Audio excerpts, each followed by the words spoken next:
All right, we want to go ahead and get started. It's 7:30, and so I want to welcome you, all of you who are on our monthly webinar, the Waypoint 55. My name is Tim Cole, and I'm the Executive Director of Waypoint, and we started this webinar series a little over a year ago to provide ministry-related topics to churches and leaders around the region to sharpen where they are in their area of ministry. So Waypoint exists really to help churches navigate ministry together. Waypoint is a navigational term. It's a critical signpost on a map to make sure you're headed in the right direction, leading where you have to go. And so the issue of safety and security has become a new waypoint, new spot on the map that churches have to navigate in this day and age. And so we're really thankful for the gentlemen that are going to be serving us tonight by leading us in this webinar, telling the story and the lessons they've learned developing and building a church safety and security team. They are at Journey Christian Church in Midlothian, Virginia. And so our two presenters are Rick Reimer, who is the captain of their security team, and then Steve Franklin, who's the director of operations at Journey Church, part of the staff that oversees the safety and security team. And they both have military backgrounds, one in the Coast Guard and one in the Marines, and decorated there, have been part of the church for a significant amount of time, and both part of the eldership. And so they provide us really a broad spectrum or group of perspectives from each of those areas to speak into this session tonight. And so we're glad that you're joining in. If this is your first time on a webinar with us, I want to tell you a little bit about the interface that you can be comfortable with. Number one, at the bottom of your screen, you'll see a little button that allows you to, that says Q&A, and you can ask questions. You can ask questions that we will answer at the end of the session.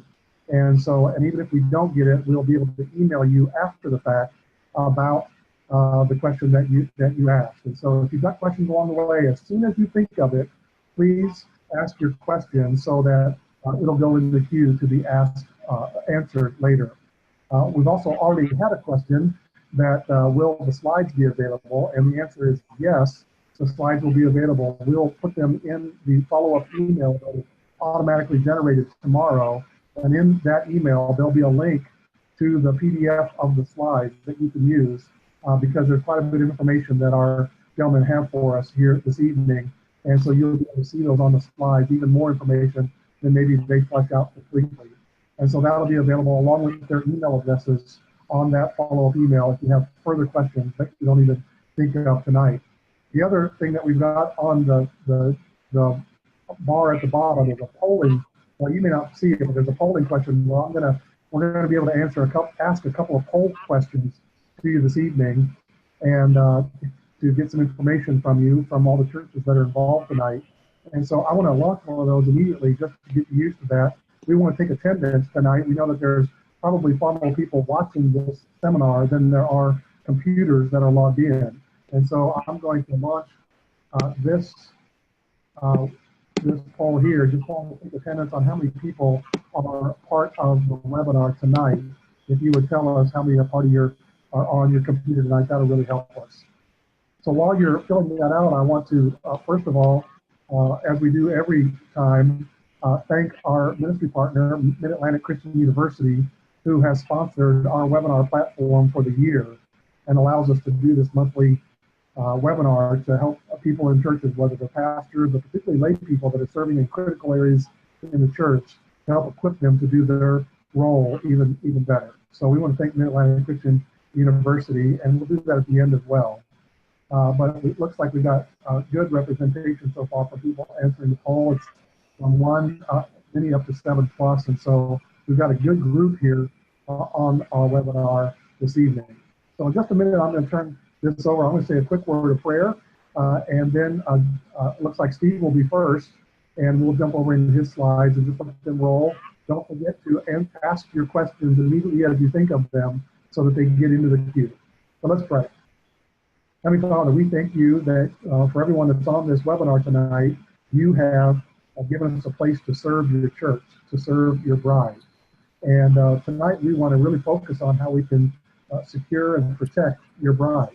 And that's a great task for us to be concerned about. And so we thank you for the leaders that are going to help us tonight with that, and pray that we learn a lot and apply a lot from our time tonight. So thank you for this great call, and thank you for your son, Jesus. And we pray in his name. Amen. Amen. All right, Steve, it's all yours. Okay.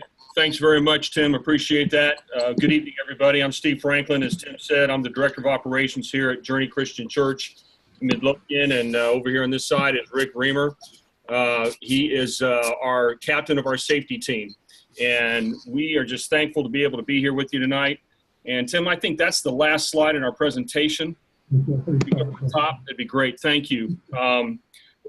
We have been Journey Christian Church has been the beneficiary of many folks who've gone before us in the matter of safety. And we're going to talk a little bit tonight about where we started, where we are now, and then just some of the lessons we've learned over the years we've been doing this now for, I guess, almost 10 years. We've had some sort of a safety team. We hope that what we share will be useful to you tonight, and we just really look forward to any questions you might have as we move forward. So we're very thankful for that. Okay, so if we go to slide 2, we've had a safety team for 9 years, and that safety team has been something that has evolved over the years. And we started in homes, and then we moved to high school auditoriums of various sizes. We were mobile church twice, in one high school, then we moved to our own campus, and then we moved to a second high school until we moved into the campus we're in now. So we started with one officer directing traffic outside our campus, and that grew to a team we have right now of about 25 volunteers that Rick leads, a team that Rick leads, and we have anywhere from 8 to 10 on duty during any given service to cover the entire campus. So people come and people go, as it says there on the slide. It really is a volunteer recruiting effort and a volunteer team, so we're very thankful for that. And we've been the beneficiary of having a lot of good folks come and be part of our team, and many have stayed for quite a while. But it's just another opportunity to volunteer. I'm going to let Rick talk about some of the types of incidents that we've had. We've been blessed with a number of involved participants. We've had law enforcement, Chesterfield County, with us, at least 1 or 2 officers for every service as we go along. And in the course of our experience, we've had a number of circumstances. Fortunately, we can smile about them, but at the time, they're interesting and they can really get the blood pressure going. We've been everywhere from children lost in the crowd who fortunately have turned up, just got hidden in the arms and legs. We've had unstable congregants who were going to proclaim some great truth in the middle of service, and we were able to keep that from happening. We've had at least one instance of a vaguely worded threat from a former parishioner against the pastor. That put us on high alert for about 2 weeks. Nothing materialized, fortunately. We've had a couple of cases of diabetic shock, which we were able to treat on the scene, get them stabilized, and once their blood sugar came up, we were able to get them safely out of the building. We have had any number of suspicious bags brought in for a service or one of our nights of worship. That will always put us on high alert. And fortunately, they've always turned out to be cameras and tripods or baby gear or something like that. But to be honest, you can't tell these days. If somebody means to do harm, they could camouflage their intention in any kind of way, and you just have to take that as seriously as anything else. We've had reports from very keen-eyed ushers and greeters about people walking in who appear to be carrying, and they were off-duty police officers, fortunately. But we've got our other volunteers invested as well, and that makes a difference. We have had one very inebriated guest show up. Fortunately, she got off the road before there were any problems, and we turned that over to one of the police officers who were on duty that morning with our care ministry, and we made arrangements to get her an Uber ride home. And hopefully she avoided any longer term consequences from that. So we know what we're looking for, but we try to be prepared to handle any eventualities that comes up. And as you develop a safety team, especially one that is armed, and we'll be talking about that in a bit, that's just something to prepare for. Mm-hmm. Thanks, Rick. Let's talk for a minute about general considerations. We're going to have several slides that talk about general considerations for you to think about as you look at a safety team, security team, if you don't already have one. First of all, are you in a mobile church situation or are you in a stationary location? We've been in both. And some of the key things that we talk about there, you need to understand there are, what's the construction of the place where you are? Is it a metal building where people can, if a bad guy wanted to, they can fire through the walls? Is it brick construction, which provides more protection for your people? What's the layout of your facility that you're worshiping in? Is it a school? Do you have the kids dispersed in different places throughout the school? Do you have them on different floors? The last school we were in, it was a high school, had 2 floors, and we had kids on the second floor, kids on the first floor, and the main auditorium was on the first floor as well. So it was a much larger territory to cover. Proximity of first responders, that's something you need to know clearly, where they are. How long is it going to take them to get there should there be a problem? So it's always good because, your team will have to deal with whatever happens until the first responders can get there. If you have law enforcement on site, that's great. They can help with that. But if you need an ambulance, you may be 2 or 3 minutes away from the ambulance getting there. So those are just considerations for whether you're mobile or whether you're stationary. Physical security, you can have both passive and active measures. Simple things like lock your doors, lock your windows, put cameras up outside, put cameras up inside. We recently have gone back and added 4 or 5 cameras in our location, in our building, because we looked at it and realized for whatever reason, when we first planned it, we didn't have coverage of the children's wing. So now we have cameras that cover both the main hallways and the passage hallway within our children's area, so we can see who's coming, who's going. And those feed to a tape that we can check at any time. And especially on Sunday mornings, if anything bad happens or anything untoward happens, we know where to go to find out and show the local law enforcement what happened and how. I would also recommend, if you have exterior doors, lock your exterior doors and alarm them.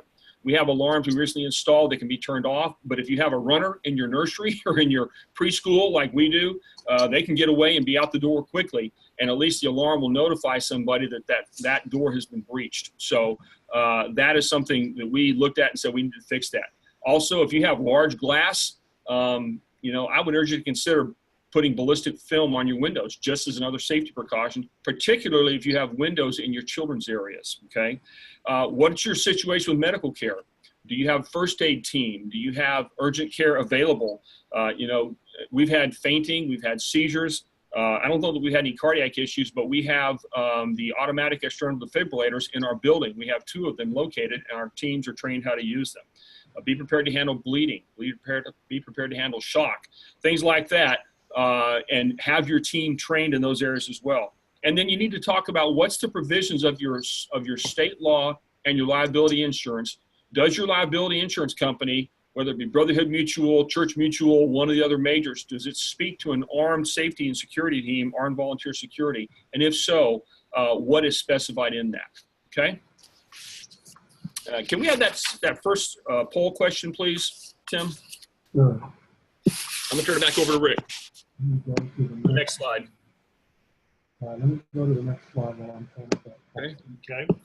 While we're working on the poll, this item is intuitively obvious to team leaders or people in the church leadership, but it bears saying. You've got to get buy-in from your pastor and your leadership, whether you have a board of elders, board of deacons, whoever is setting policy for the church. We can look at the outside environment, recognize that some measures are needed, but it doesn't help if the team comes up with good plans for securing the environment, but the lead pastor doesn't understand the reason, doesn't want to feel confined in his pastoral care, doesn't want parishioners during the Sunday service to feel intimidated, things like that. And that's a negotiation point. You can only do basically what the leadership will support and condone. So it's important to open up that line of dialogue. And then once you get your leadership's buy-in, depending on the structure and the number of volunteers and staff people that you have in your different programs or environments, you need to get them involved in it too. Help them to understand that what you're doing is a form of ministry, but you're seeing things differently than they are. They are looking at happy, smiling faces of children coming in, and that's what we all want. We're looking at, without being grim about it, we're looking at what is the potential threat to those smiling faces? What do we need to do to put up the firewall to keep that threat from ever coming in? But it's a mutual effort in ministry to safeguard the flock and to spread the gospel. So we're all working together. And that's good to stress occasionally, just to remind everybody we're on the same page. Obviously, there would be an important role in helping the church and the different programs or environments plan for evacuations or an active threat response. Coordinate with your local law enforcement organizations, your fire and EMS. It's good to invite the fire marshal or your local leader of the fire and EMS organization to come in, do a site survey with you. Make sure that you're making the fire marshal happy, number one, but you get them, maybe they see things from their professional viewpoint that you might not. That's great feedback. If you're in an area where they're highly computerized, they can actually take a copy of your floor plan and integrate it into their database. That's great too. That way you can say, if you need to call an ambulance for a medical evacuation, you can say, we will meet you at door number 1. We have the patient stabilized and on a board. Just back your ambulance right up to door number 1 and our team will meet you there. They'll already have that in place. They'll know how to get onto the property, what the best route to the door number 1 is, and know what to expect when they get there. Also with your police, if you're a larger congregation and you have a lot of activities, or even on the big worship occasions like Easter, Christmas, whatever, it's helpful to have them available to assist with traffic control. So that's helpful as well. Next slide. There we go. Okay. Continuing on the general considerations with medical training, you obviously want to have some medical support. First aid, CPR, and AED training is a standard. They're available through American Heart Association, American Red Cross. Maybe your local hospital or medical center offers that as well. We've got the benefit on our team of somebody who is in the Chesterfield County Fire and EMS organization. And we have the advantage of a couple of people who are actually qualified paramedics. And because they're bored on the weekends, they ride the ambulance. And there are also certified as trainers. So we have the advantage of having access to them to requalify our people, because those are biennial certifications. One question that you might want to think about, do you have, or if not, could you field a separate medical response team? Nurses, paramedics, EMTs, doctors, anybody who's got practical emergency medicine skills who can step in. Our team, even those of us who are focused primarily on physical security, we have had the first aid training and AED training and all that, but I am happy to step back and let a medical professional handle a medical concern. It just makes sense. If you're in a smaller congregation or you're in a rural setting, you may not have that luxury of that number of people coming in, but it's something to think about, and over time you can build toward that. Steve, you might want to address the cameras. Let me talk. I mentioned cameras earlier, but let me just talk to you. Do you have cameras covering both your exterior and your interior spaces? For example, we have a side of our building that didn't have any cameras on it. We came out one Sunday after services and found that several of the cars had been broken into or vandalized. It happened during the middle of the week as well. So since we put cameras up out there, we haven't had any problem with it because we monitor the cameras on a regular basis. The question is, do you have the ability to monitor your camera feed in real time? And we have ours on a continuous recording loop. We don't actually sit there and monitor it on a Sunday full time, but we can go and check something. And if something happens during the week, we can go and check. I think we have a 7-day loop, or I think it might be a 30-day loop of our feed that goes from the camera into our data, so we can go back and check it if we notice something has happened. And it helps if you have something that goes missing, you can kind of bracket when it went missing, so you can talk to the law enforcement officers if you need to file a report with them. All right, I'm gonna let Rick talk about communications again. Communications, and again, if you're able to have radios, great. If not, no problem. Come up with a system that works. But if you do have radios, how many do you have? How many do you think you need? Are all the radios in the same communications frequencies? Do you have any sort of codes? We had a concern a while back. Some of our police were using our radio sets, but they had the combination speaker mics hooked on their epaulets, and there was a concern about having a call go out in the service while the officer's inside about whatever it is. So we came up with a color code process, which I'll talk about in a few minutes. The idea was that we can communicate rapidly among ourselves without saying words that some of the parishioners might overhear and immediately spark concern or get them panicking about getting their kids and leaving, that kind of thing. And that's another consideration. If you do have the radios, are there enough so that any uniformed officers who you have on site are in the same net that you are? Just something to think about. Next slide. Documentation. First thing that we recognized was we need some kind of standard procedure, number one, so that we know what we're doing. Number two, so that we can train people appropriately and get them to the same level. And number three, it's a benefit for church liability. If, God forbid, something happens, one of the first things the investigators are going to be asking is, well, you know, is this just a band of guys that came in and thought they were doing a favor, or is this a sanctioned operation? You know, how do you know what they're trained to do or not do? So that documentation is vital. And in it, we have encompassed things such as recruiting and performance standards, our method and standards for dealing with law enforcement and fire and EMS, and our training standards, particularly for those who are carrying weapons. We'll get into a little more detail on that here shortly. The documentation would also want to include floor plans and your egress and access routes and your emergency doors, evacuation and shelter-in-place plans.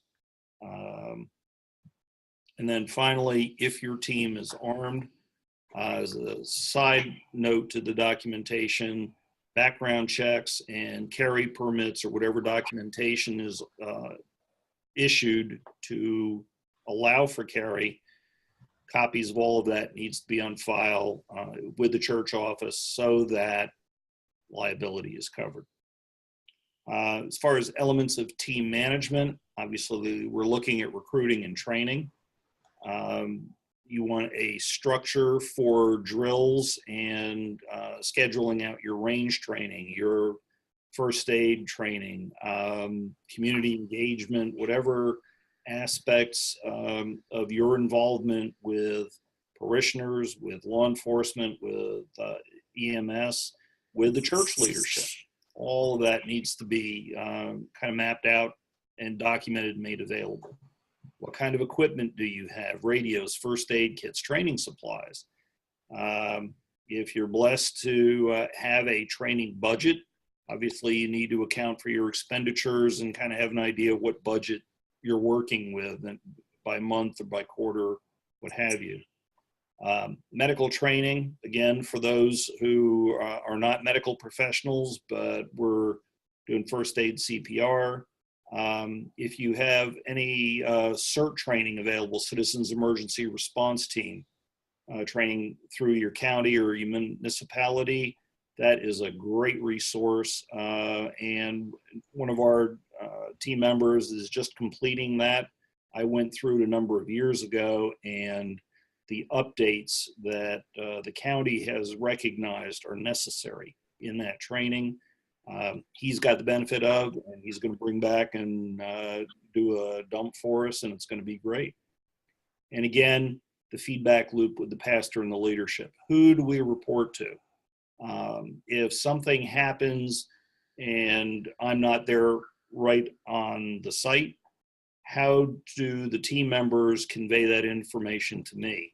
How do I relay it to Steve? Because I don't want him getting blindsided. Hey, did you hear about blah, blah, blah, something or other? And boy, they sure were surly and all this kind of stuff. No, we don't want any of that stuff.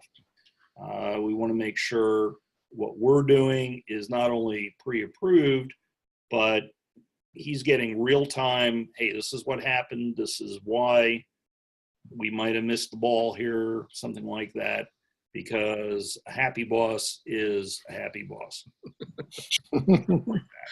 So I learned that lesson very early on. So. He keeps me happy. He keeps me happy. That's tweetable right there. A happy boss is a happy boss. So I've gone to the next slide, but I want to remind our panelists that we've had a few questions come in. If you have a question about what our presenters are sharing, please hit the Q&A button. There's been a couple that through the chat, but to get in the queue that we know we can answer them live or after the fact, if you put them through the Q&A button, they'll get in the proper queue. But thanks for we've had several questions asked already, but want to remind you that we've got one more poll that we want to drive here as well. Let's see if I can. I'm going to drive this, but it looks like almost exactly 50-50 on our call tonight, our webinar tonight, as far as churches that have or don't have safety and security teams. So some of you are trying to learn more because you've already got one, and many of you are trying to develop one maybe for the first time after this webinar. So this next poll quickly asks how many are part of your volunteer team. Of course, the 0 would be if you don't have it yet, if you'd like to answer that. But for those that you have a team, what kind of size is your team? And so that'll give us some good data to work with as well. All right. But Steve, you've got the next slide there ready to go. Okay. Rick is still going to talk on this slide, so that's quite all right. Okay. Leave it where it Go is. ahead, Rick. Again, medical training, I think we've covered that. We've got the main topics that we need to deal with. First aid kits, we need those. We have 2 go bags, one of which we keep in our kitchen area, which is readily accessible to the main lobby, and the what we call connections, which is our community engagement area.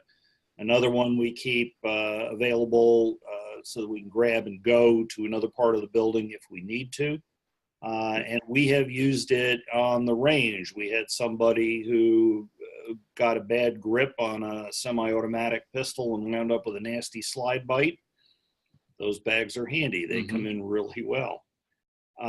We are working on gearing up a separate medical section for our team, and one of the concerns or areas that we're focused on is what's the best way of communicating an immediate need among those people. We're looking at a couple of options, and for those who would be interested in an ongoing dialogue about that, we'd be happy to share information as we get it developed.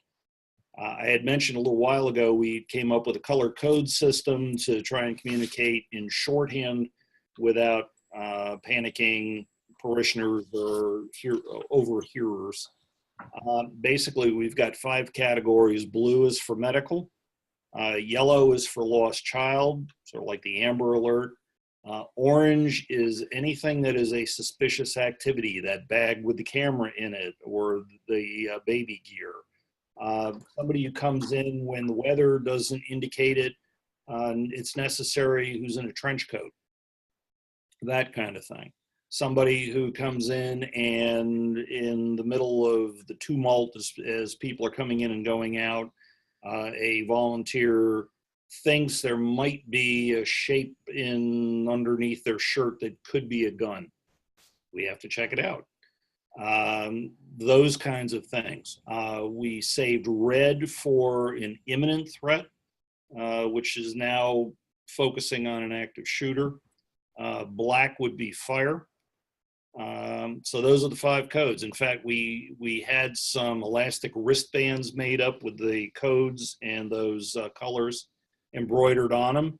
We hand them out to our teams, so you can just kind of look real quick. Oh, orange, got it. So they're handy. We do radio checks before service, and our standard is to use them minimally during service because people will overhear, and we don't want to disrupt or distract from the worship service. If you're contemplating using radios and don't already have this experience, I'll give you a pro tip. Anticipate that you're going to have communications that get garbled up because of music, background noise, other things going on, and that can be a real pill sometimes, and you just have to kind of work through it, even at the point of stepping out and trying to find a quieter spot and having somebody say again their message. We do have the luxury of enough radios where our youth environments and some of our other volunteers are using radios in the same net that we are. They have to be instructed in correct procedures. And for us, it's always a treat. We're doing our stand-up briefing, usually at 8:30 on Sunday mornings, and the volunteers will be calling in doing their radio checks. It's just like, yes, they got it. So that's a good thing to have in your pocket. Slide 8, if you would. Just a quick point. A question I could see in the chat, and it's a great question, so I'll answer it now, is what do we do for all clear? We don't sound code green, we just sound all clear. What we're learning also is that if we can speak in the clear so that everyone clearly understands, that's probably better. If we're in a crowd and we don't want to alert people, that's when we use the code words. But if you can say, by the time you need to sound all clear, everyone who needs to know something's going on is going to be going on. You can get on the radio to say all clear. So plain language is usually the best, and that's what our local law enforcement officers have told us. So we try to do that. Let me shift gears to considerations for having an armed safety team. And I'm going to caveat what I'm about to say with this applies to churches in Virginia. I know that it's possible and likely that there are churches, you may be in a church that's outside Virginia. You need to check your state law, check with your local law enforcement, and see what does the state law in your state say about having armed volunteers and carrying weapons into a place of religious worship. You can see there what the Code of Virginia says, and the paragraph that's cited there. The key phrase there that I highlighted is any person carrying any gun, pistol, bowie knife, dagger, or other dangerous weapon, key phrase being without good or sufficient reason to a place of worship shall be guilty of a class 4 misdemeanor. That key phrase, without good or sufficient reason, has been determined by our former Attorney General, Ken Cuccinelli, to be a good personal protection constitutes that good and sufficient reason. Our pastor said, I want personal protection. I want us to have personal protection for our people. So that's a good and sufficient reason in Virginia. When your lead pastor says, I want protection for our people who are coming in our doors, that's what you need. And so places of worship, as it says there in the note, places of worship have the absolute right, just like any other private property, to restrict or ban firearms from your premises, just as any other private property owner can. Therefore, you can have an armed security team while not allowing anybody else to carry weapons. Do we have people coming to our church that have weapons that we don't know about? Absolutely. I bet money on it every Sunday, just about. But if we see someone that carries an imprint in their clothing of having a weapon, we're going to talk to them and ask them why they're carrying, because we know who our safety team members are. That's another thing. have some way of identifying the members of your safety team. Now, I forgot to put that in the slides, but that is a key thing. Our safety team members wear a name badge up here. It's a gray name badge that has their name on it and says safety team on it. That way our local law enforcement officers know who they are. Another key aspect of this is integrating your law enforcement officers with your team as much as you can. And so they get to know the team members' faces and can be safe in that area, okay? So those are great things to look at from a state perspective. You want to ensure that you are in compliance with your state law, whatever that state law happens to be. I'm gonna let Rick talk some more about the other considerations for having an armed team. Rick? I'd like to piggyback on what Steve said. One of the questions that's come in is an excellent one, but I don't know what state the typist is from, but the question was, we meet in a public high school. Obviously, that's a problem.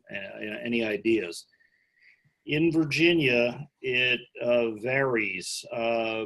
We also got a determination from our Commonwealth's attorney for the county, who said when we were meeting in the local high school, if there are no other school-related activities, if the only use of the school building during this period of time is for church purposes, as far as he was concerned, that building was a church. And I'll be honest, that gave us the opportunity to have an armed team in that building, doing what we did. Things got a little interesting in the winter time because the winter athletic events would come in. There'd be youth basketball. We'd be wrapping up our services about 12:15, 12:20, and kids and parents and coaches and everybody are coming in to start their tournament.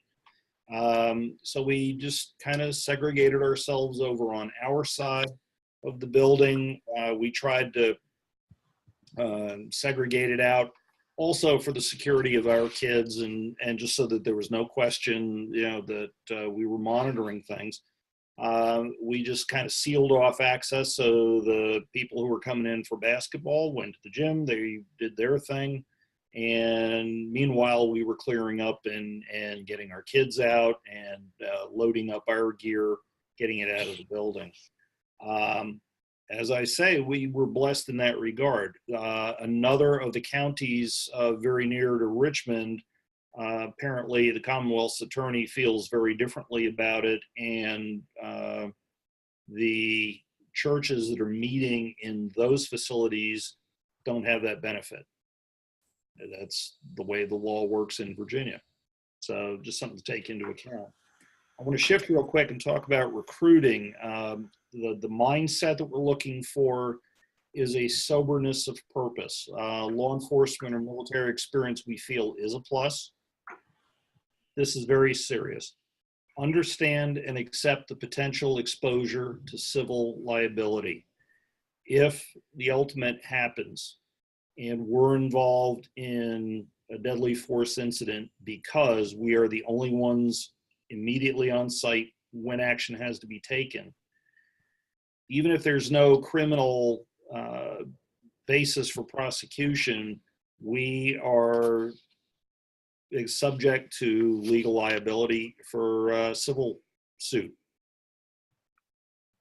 We don't have any sort of color of authority or any of the other benefits that uniformed law enforcement or even professional security forces may have. That's something that we've talked among ourselves. We've accepted that responsibility, and we just hope it never comes to a circumstance. But that's something we stress in the recruiting process. Hey, if you're buying in all the way, and we want you to think long and carefully about it. We recommend that you consider personal shooters liability coverage. There are a number of organizations out there that offer that. I'm not going to get into particulars, but that's something that we would consider and we would recommend. And hey, you ought to check this out. For a few bucks more a month, it could really make a difference if. Obviously, we do vetting and background checks. Now, you've got In Virginia, there's a background check done by the issuing authority, which is typically your clerk of court, before you even get a permit. Because it's a church, we also go through the background process like any other volunteer who would be working with children do. That's not a problem at all, and it works well. Again, if you have a concealed handgun permit, which is what the document is called in Virginia, the permitting agency's already done the vetting, but we provide a copy of that paperwork to the church just so they have it on file. And as far as securing the offering, I'm not going to go into details about what we do because you don't care. But for those who are in the team, you really need to think about it. And you need to think about it from all the angles that we've been talking about. Your structure of the building, means of egress and access. Where do you secure it? Do you have a locked safe room where you put the money after it's been counted?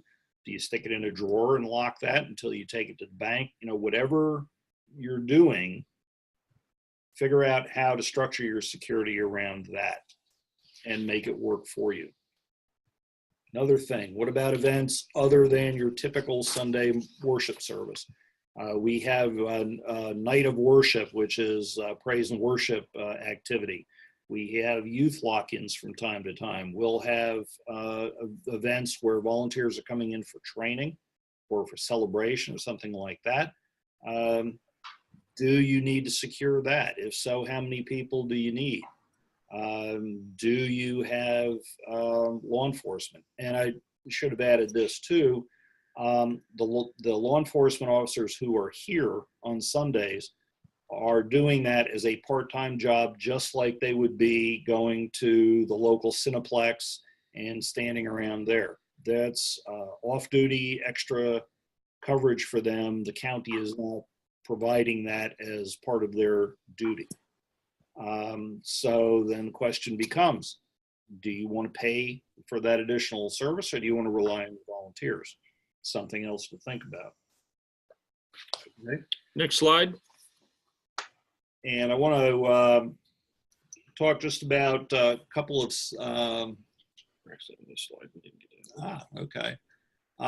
training. We're on page 10. Our training standard is, first of all, because we do have law enforcement on site, we defer to them if they're available and present in any kind of an incident that may involve criminal behavior.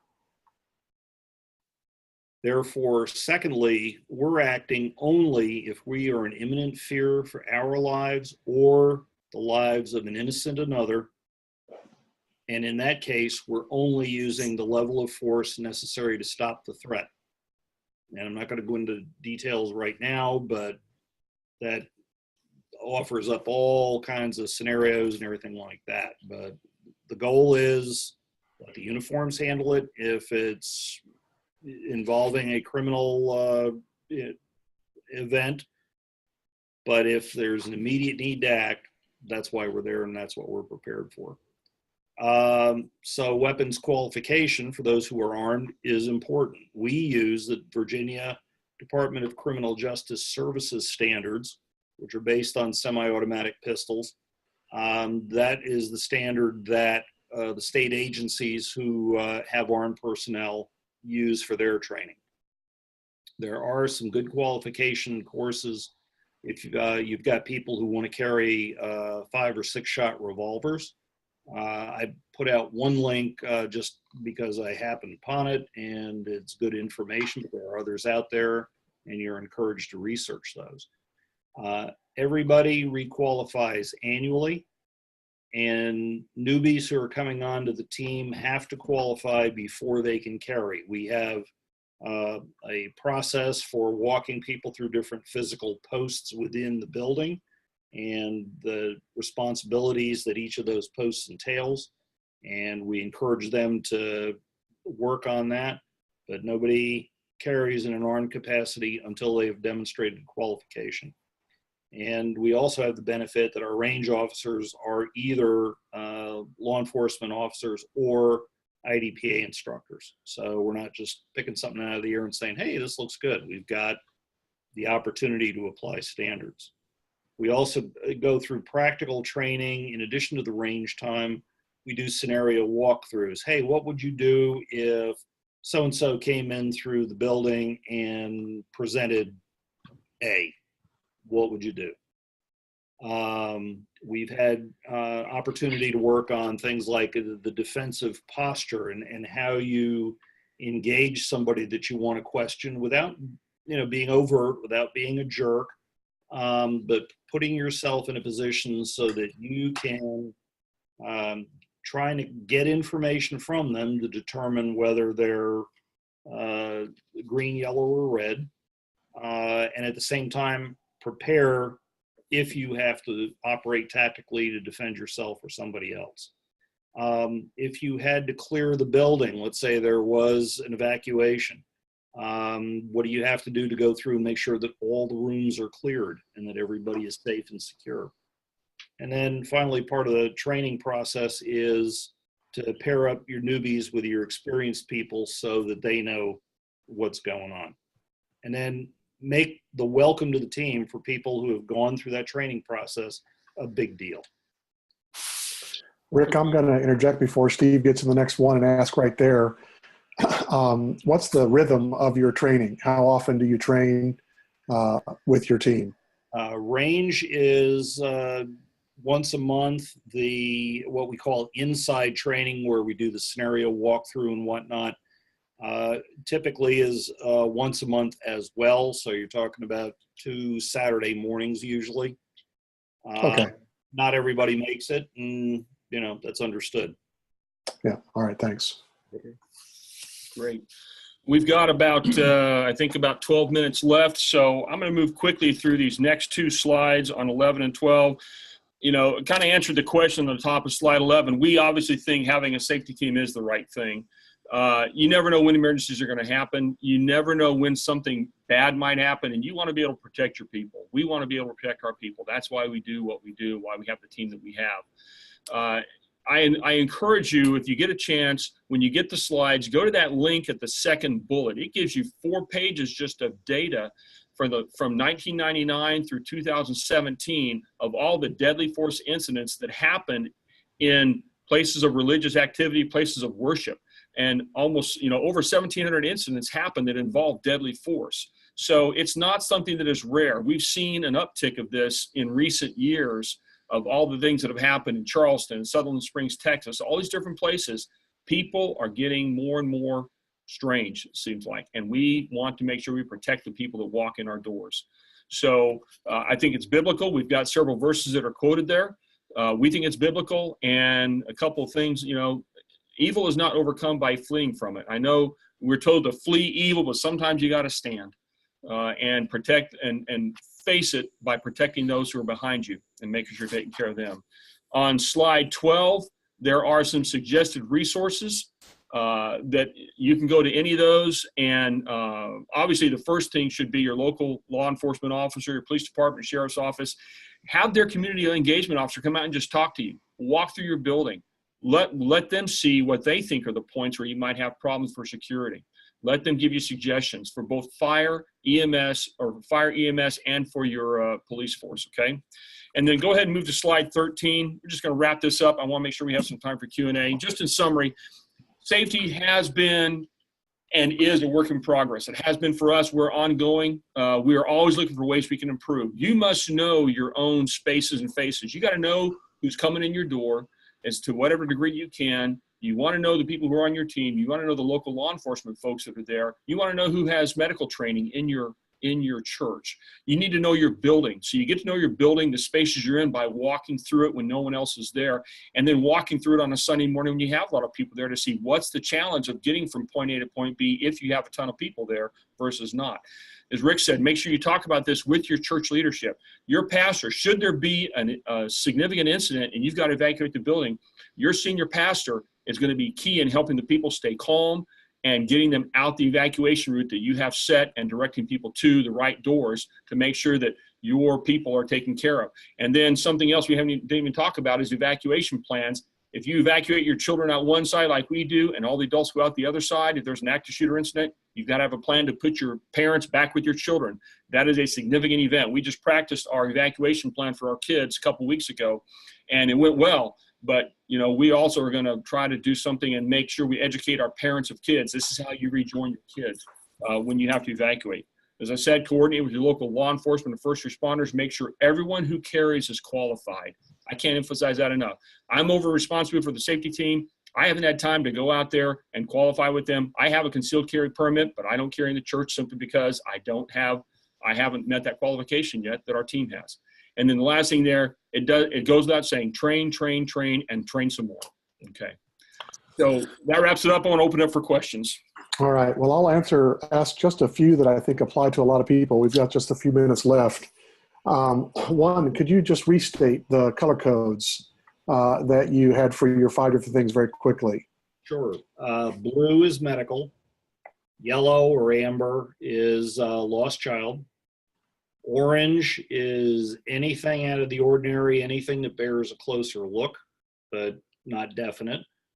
Red is going to be an immediate threat, active shooter. Somebody presents a weapon, whether or not they pointed at somebody, you're there. And black is fire. Okay, super. All right, just one last question, and then we're going to try and wrap up by 8:25 as usual. I've got a couple of comments at the end, but one last question. I think we saw that half of the people on the webinar tonight do not currently have a safety and security team, half do. And so if you were giving advice to a small church with limited resources, what would be the first 2 or 3 things you would advise them to do on this list? Priority number 1, 2, and 3, right off the top of your head. First would be buy in with leadership and make sure everybody's on the same page about what you need. Second would be, if you're talking about armed security, recruit or work with local leadership to find out who your potential pool is. And then the third thing would be to sit down, work on an SOP, and at least start working out on paper, how is this going to go? What is the standard we need? How are we going to get people there? How do we document what we're doing? How do we make sure we've covered as fully as possible church liability, that kind of thing? And all right, build on it from there. All right. Well, I want to remind our viewers tonight that the emails for both Rick and Steve are going to be in the follow-up email that you receive tomorrow. And so if you've got further questions, we had a number of questions that we weren't able to answer. We were able to answer 4 or 5, but it looks like we've got another 15 maybe questions open yet. And so we will be able to try and get those questions answered to you via email over the next few days. So we're glad that you asked the questions. And so wrapping up very quickly, thanks Rick and Steve for your taking the time to share with us what you've put together there over 10 years, which I think is a little bit of a relief to some churches that this isn't something that you did in 2 weeks and everybody's got to do it. It takes some time to get a fully formed team together, and then takes some time to continue to make it work over time. So that's good, but thanks for your time. I again want to wrap up just by saying, I'll say that again, Steve. Thanks for giving us the opportunity, Tim. We appreciate it. Yeah, well, thank you. I want to, again, thank our sponsor, Mid-Atlantic Christian University, a ministry partner that serves churches like Waypoint does throughout the Mid-Atlantic region. And I want to tell you about our next webinar. And you may not be interested particularly in this webinar, but you know the person at your church that is. And so there will be a link in the follow-up email tomorrow to this coming webinar. And if you would share that with the person or the people in your church that are most interested, we would really value that. And so the next one is coming up in about a month on June 12th, not quite a month actually. And it's at 7:30 on a Tuesday night, and it's for your church's prayer team. And it's called A Roadmap to a Praying Church. And David Butts, who's the president of the Harvest Prayer Ministry, really well known all around the country, is going to be leading that session for your prayer teams. And so so please forward that email so the people in your church will know that they can join that great webinar. The last thing I want to say tonight is we're really thankful for the churches. If you're a partner church with Waypoint, one of the things that you do is you help us to plant great churches. Journey Church is one of the churches planted by Waypoint 23 years ago, I think is the 95 was when they started. And here's a real quick map of the churches that you've helped us to start. The one star there just started on Palm Sunday, right before Easter of this year in Boone, North Carolina. We've planted 7 churches in the last 15 months. And when I say we've done that, all of us that support Waypoint make that happen. So thank you for that. What I want to invite you as the last thing tonight to do is a lot of your churches support us, but we've created a new giving platform for individuals and families to plant churches, to help Waypoint plant more churches more often, to reach more people. And it's very, very simple to go to iplantchurches.com, www.iplantchurches.com, and you can sign up to give as little as $5 a month, $5, $10, $20 a month. And we have a growing number of people doing that, helping us to plant more churches and reach more people with great churches like Journey. So thank you. That'll be a follow-up email that you'll receive next week, inviting you to sign up to contribute $5 a month or more to help Waypoint do what we do. Well, thanks for your time and for your interest in doing a great job serving and protecting the Bride of Christ. And we hope to see you and other people at your church on our next webinar on June 12th. So have a great night.